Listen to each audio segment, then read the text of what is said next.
10 a.m. on the West Coast, 1 p.m. on the East Coast. This is Live with the Guy. Okay, today we're going to talk the dock worker strikes turns violent. Ryan Ruth pleads not guilty to the Trump assassination. Trump speaks with Elon Musk about getting Starlink into affected disaster areas such as the floods in the U.S. And the Austrian election, the Freedom Party wins but may not be allowed to govern. And then I got a lighthearted 60-second clip at the end for you. Okay, let's get right into this dock worker strike. This is something I've been keeping up on, and it was not meant to be the headline of today's news, but there was a video clip that came out that showed the dock worker strike turned violent. Let's go to the clip. I'll pause it halfway so we don't get hit with a copyright, and I'll talk a little bit. We start the top of the hour this morning with a Fox 5 News alert. Thousands of dock workers are on strike, causing ports across the U.S. to close. Yeah, in total, 36 ports shutting down, including the port of Baltimore. Melanie Allenwick is there right now live, and she appears to be telling us since this morning that it's been heating up there, and it hasn't been a pleasant sight for many folks, especially the drivers coming in. That's right. So for some people, I think it might have been a bit of a surprise. However, this has been in the news that it could be happening for a few weeks now. So you can see the picket lines behind me here. And this is the main entrance to the Port of Baltimore, the Dundalk Terminal. And you'll see they're walking around the picket lines in circles. Now, Baltimore police were here earlier reminding the picketers that they cannot block the entrance to the port. The longshoremen walked off the job at 12:01 a.m. There was confusion and anger. Okay, the fact that the police are saying they can't block entrance to the port, I don't think this is going to fly over with the union members so well. I think they're fully going to end up blocking this. This is how they're going to be able to negotiate a really good contract for themselves. Okay, let's continue. As picketers initially tried to stop trucks from entering, and it did turn violent. I come here for 7 years. I pull the trash and the debris out of here for the Port of Baltimore, and the officer told me to come back and go in there to get out of my way, and they attacked me and broke the windshield and serrated my face. Look at it. Now, we don't know exactly what happened. The union members said the truck hit one of the picketers as they swarmed around it. We did see an ambulance come to assist, and we know that that gentleman did speak with police officers. Again, we'll let the authorities sort out exactly what happened there. Now, 45 members of the International Longshoremen's Association, I'm sorry, 45,000 members. That's a big difference in a number, isn't it? They have all been asking for a 77% pay increase over 6 years and a ban on automation at their ports, a threat to their jobs, they say. Now, most retailers stocked up on goods prior to the strike, but if it lasts more than a few weeks, supply chain experts say it's consumers who are going to feel the direct impact of higher prices and product shortages, especially for things like fresh fruit, coffee, and cars. The U.S. Marine Alliance, which represents the ports, said it offered 50% pay increases and an agreement to keep current limits on automation, in addition to increased contributions to the retirement plans. But apparently that was not acceptable to the union members. We don't know what the next steps are in terms of the negotiations. Now, we do want to let you know that West Coast ports do remain open. They are a different union and working under a different contract, and many supply chain leaders have rerouted some of their... Okay, that's going to be good for that clip, but let's talk about this turning violent. Now, this is in Baltimore, which is right next to Washington, D.C. So this is going to get a lot of political play within political circles in Washington, D.C. This is not a story that Kamala Harris and Joe Biden want getting out. They want a quick relief to this, especially because stores and retailers have stocked up, like they said, for the next couple of weeks. But after that, prices are going to start gradually going up. And right around election time, which is about 5 weeks from now, you're going to see a major increase in prices. And this is not going to be good for the Harris administration if this happens. Now, as far as this turning violent, this is one of the older unions within the United States. And I think they're going to be pretty hard-nosed when it comes to these picket lines. They're going to portray anybody that's crossing the picket line as a scab. They're not going to want to let these docks work on at a regular pace.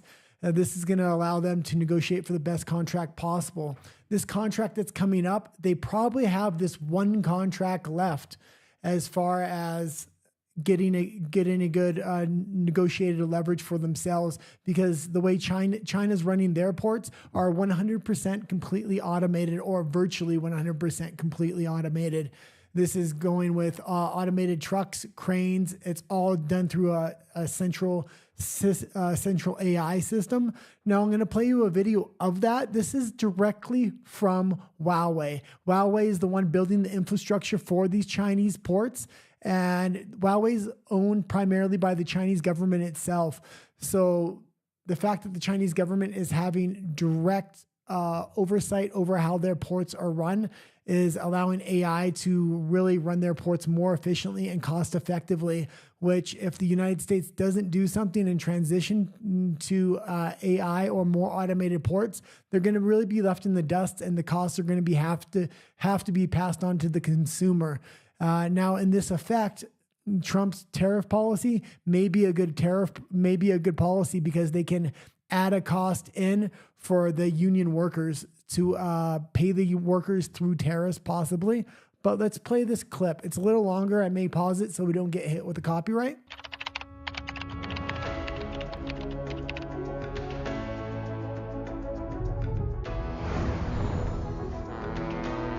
Ports are important logistics hubs for ensuring smooth supply chains. Supported by innovative technologies like optical communications, autonomous driving, AI, and 5G, automatic and intelligent terminal operations have become a major trend for future ports. Port operations include ships entering the living ports, vertical transportation by key cranes, horizontal transportation, vehicle transportation by yard cranes, transportation by external container trucks, and gate operations. Vertical transportation is a key but challenging step for realizing automatic terminal operations. Feels like AI Once the made this latency of video itself, PLC not just running control the ports signaling over there, exceeds 10 seconds, operations may be easily interrupted, posing safety risks. Video traffic surges may cause network congestion and result in video freezing, affecting operational efficiency. The traditional network architecture is complex and has a high failure rate. Each port machine is on average down for over 4 hours per year. Traditional machine operators need to take long-time training and need high requirements. Also, high temperature and high altitude operations pose a safety risk to operators. In response to these challenges, Huawei has leveraged its world-leading optical communications technologies and developed an innovative F5G ultra-remote control solution for ports. Together with Nejad technology, the solution has been deployed at Yangshan Port's Phase 4 automatic terminal in Shanghai.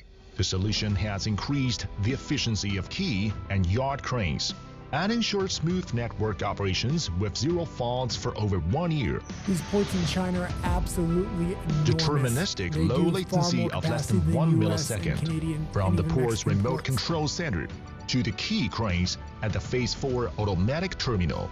Transmission latency over... Now, going into automation and things like this has got to be the main sticking point for the new negotiations. I think the 77% increase in wages is perhaps doable in the short term, but it's this automation. The United States is looking how can they compete with other countries if they don't have automation. Automation solves a lot of different problems. Now, I have family members that have worked in docks on the west coast of the United States for a long time, and theft within these docks is huge amongst dock workers. With AI, you're going to cut way down on theft, and also just human accidents and things like this that are happening. Once you go to AI, you have a lot less of this. I think the docks are one of the first places that are really getting hit by replacement of workers with artificial intelligence and robots. Not humanoid robots, but more like the cranes are automated and human-like. Right now, the technology is there where we need to start the transition soon. The workers themselves are going to be part of that transition. They're trying to completely block out AI at the moment. We'll see what this negotiation is going to be extremely interesting, because what they're able to negotiate is going to be a key indicator of what other industries are able to negotiate. The film industry recently went through a negotiation and they were able to get good terms for the union members, but AI was a huge component of those negotiations. And going forward, AI is going to be the sticking point on future negotiations. I would expect the film industry to be transitioning into AI like a lot of other industries. So it's going to be interesting to see such a strong union negotiate a contract. They're negotiating just at the perfect time, right around election time. So let's go on to the next story here. Best luck to these union members. I really hope they do get a good contract. I do understand the future is in AI, but man, I don't know how this transition is going to work between humans and AI and humans being able to keep their job. So my heart really goes out to these dock workers, and I hope they stay strong. Okay, let's go into this Ryan Ruth. He pleads not guilty to the Trump assassination charges. Initially, he was undercharged. He was only given 2 gun charges, but then the feds upgraded his charges to an assassination attempt along with 4 other charges. So I feel like he's being charged at a good rate right now, or a justified rate. Let's play the clip that I have here. Today, Ryan Ruth pleaded not guilty to charges in connection to an alleged attempt to assassinate former President Donald Trump in Florida. Ruth appeared today for his arraignment in federal court. Collectively, he faces 5 total federal charges, including attempted assassination of a major presidential candidate. He's currently being held without bail. Okay, pause this for just a second. Okay, I have breaking news that just came in, and it's Iran has attacked the city of Hebron. And I don't have much other news other than that. I just had Nat inform me that this is going on. I seen Israel was in the news. I typically avoid a lot of Israel stories. I'll talk about it here or there, but I do notice that the algorithm really hits videos anytime I talk about Israel. But if this continues, I'll probably be talking about this tomorrow and say, regardless if they're going to hit me with the algorithm or not, it seems like an important story. I thought I would update you on that, but we'll go back to this video and I'll go back to this Ryan Ruth story.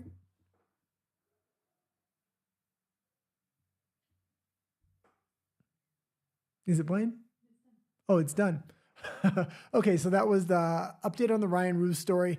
Now, this trial is going to take place in federal court, which is a shame because it means it's not going to be televised. I'm sure there's going to be a ton of interest in this case when it does go forward. But when it does go forward, I believe it's going to be under a Trump administration. He's really starting to pull away in these polling numbers and things like this. This is not good for Ryan Ruth, but I think good for the American public because I think they're going to want to see justice. If Trump does get in there, there's going to be a full interrogation of this guy. And I'd be surprised if he even makes it to trial.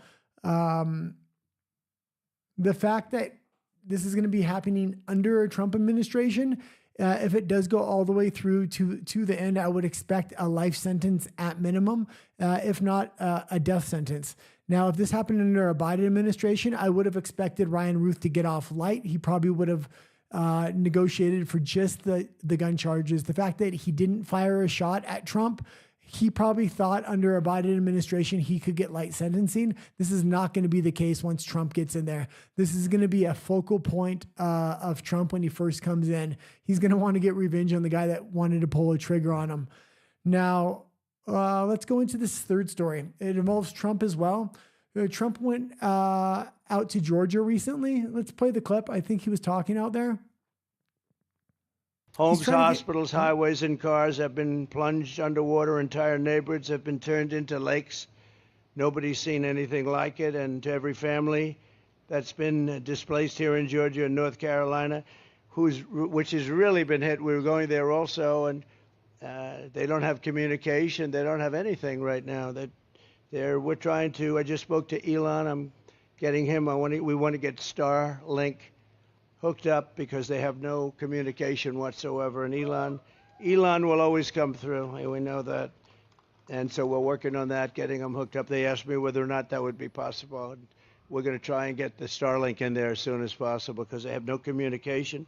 And throughout the region, our hearts are with you, and we are going to be with you as long as you need. It's called an hour of need. You're in our prayers, and we pray to God. And throughout this the long weeks that lay ahead, you're going to have a lot of work, but the end result is it's going to be good. We just wish so many people weren't so badly hurt, and in many cases, sadly, no longer with us.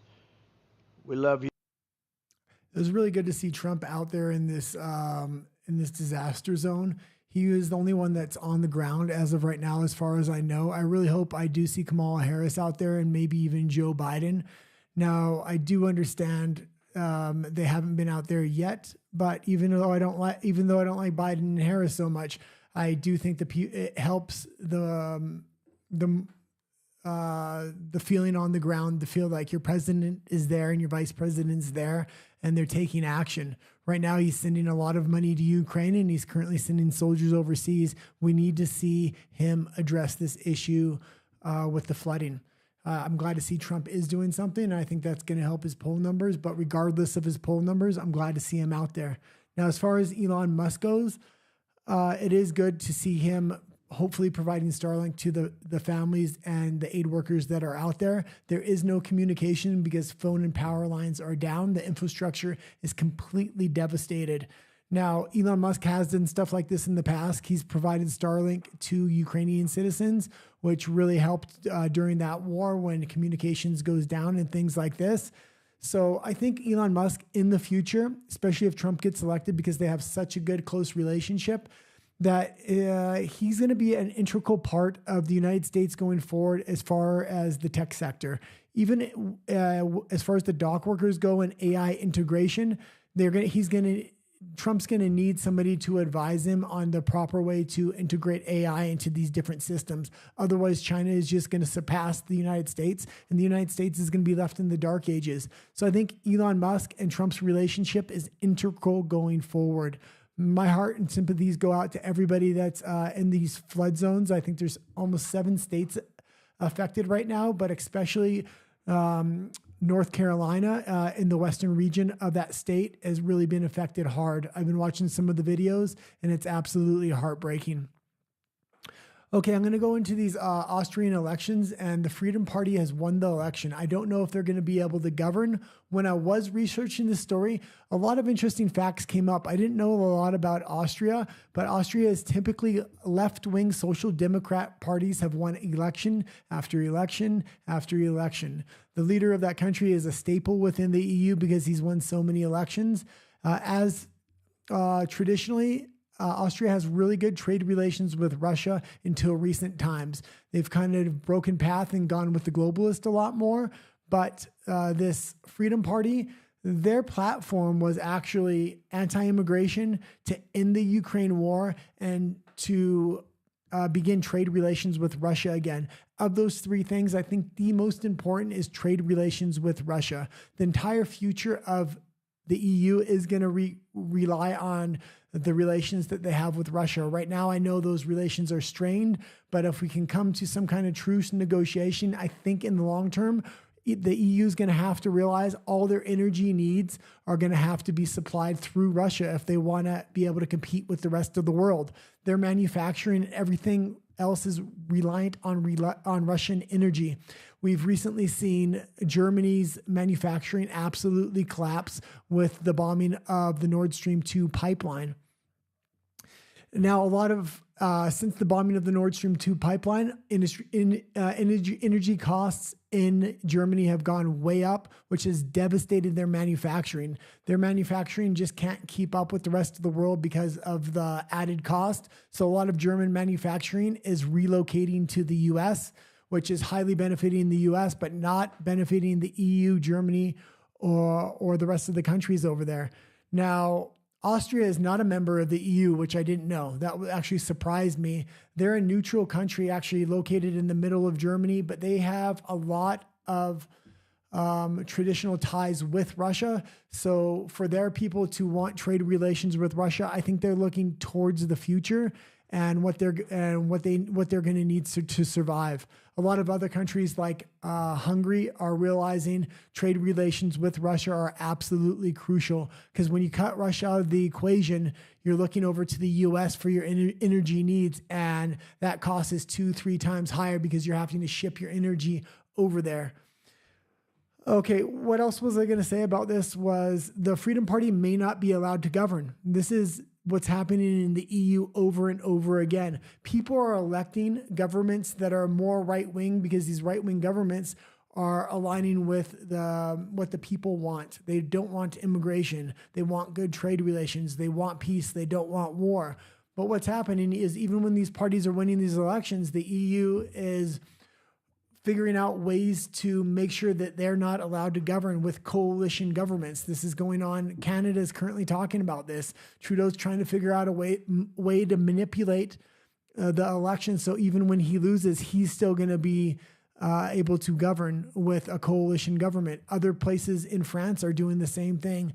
France and places like this. Now, with these coalition governments, it's absolutely going to backfire on the EU, because what happens is this Freedom Party won a convincing victory by quite a few votes, and it's not even disputed.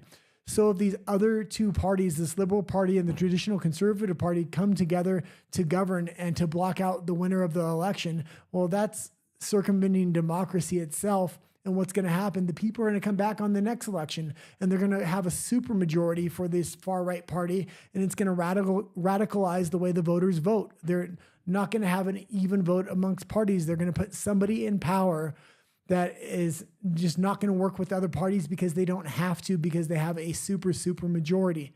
It's very interesting what's going on over in Austria right now, and the similarities that are happening in the rest of the EU. I think I have a video of this real quick. I almost forgot about it. We'll play it real A momentous day for Austrian politics. The far-right Freedom Party has won a national parliamentary election for the first time since the end of the Second World War. They finished ahead of the governing Conservatives after tapping into voters' anxieties about inflation, immigration, and the war in Ukraine. But their chances of governing are unclear, as Austria's Chancellor Karl Nehammer and others have repeatedly said they won't join a coalition led by far-right leader Herbert Kickl. Long coalition talks await Austria in the weeks and months ahead, and the political future of the country is unclear. Okay, so that's what's going over in Austria. It's definitely going to be something to keep an eye on. The EU is trying to maintain power through coalition governments right now, which is only going to backfire and empower more populist parties. I don't really want to say far-right parties, because any party that's not globalist left-wing right now is being labeled as far-right, which that's just not the case. Libertarian parties are not far-right, yet they're being lumped in with the far-right. Traditional liberal parties that don't have these extreme progressive liberal ideals are being labeled as far-right. It's absolutely crazy. And in the end, I think you're going to have more nationalism and people wanting their country to put them first and have less immigration and fix the problems within their countries themselves. I know there's a big movement within the United States and Canada as well. So it's not just in Europe that this is happening. Okay, I'm going to go to this last story. I seen a short 60-second clip today. I thought it was absolutely adorable. I know we talk a lot of politics, but we'll play the clip and maybe I'll say a few words. The dogs park their vehicles. One by one, they go to pick up the kids from school. Because in China, dogs are trained to take care of young students and drive them from one place to another. These dogs don't even get paid for their work. Actually, they enjoy bringing the kids to school. And when classes are over, they bring the kids back home safely. But even with all that, the dog only received 2 likes. This is a... Okay, so that was the clip. I really enjoyed that clip myself. I showed my... I showed Nat that clip, and she was absolutely just hated the clip because the first dog that was pulling the cart was a French bulldog, and we have a French bulldog, and our French bulldog has a bad back, which is usually a chronic genetic condition with French bulldogs. And she said French bulldogs should not be pulling children in carts in China. I said, Chinese kids don't weigh that much. Don't worry about it. It's better than them eating the dogs. Now, I really like the idea of these dogs taking care of kids. Now, it should probably be larger dogs, but man, it was just heartwarming to see. So anyway, that's all I got for today. I'm going to be back with Nat, live with Nat and the guy today at 4 p.m. West Coast time and 7 p.m. on the East Coast. That's it. Adios.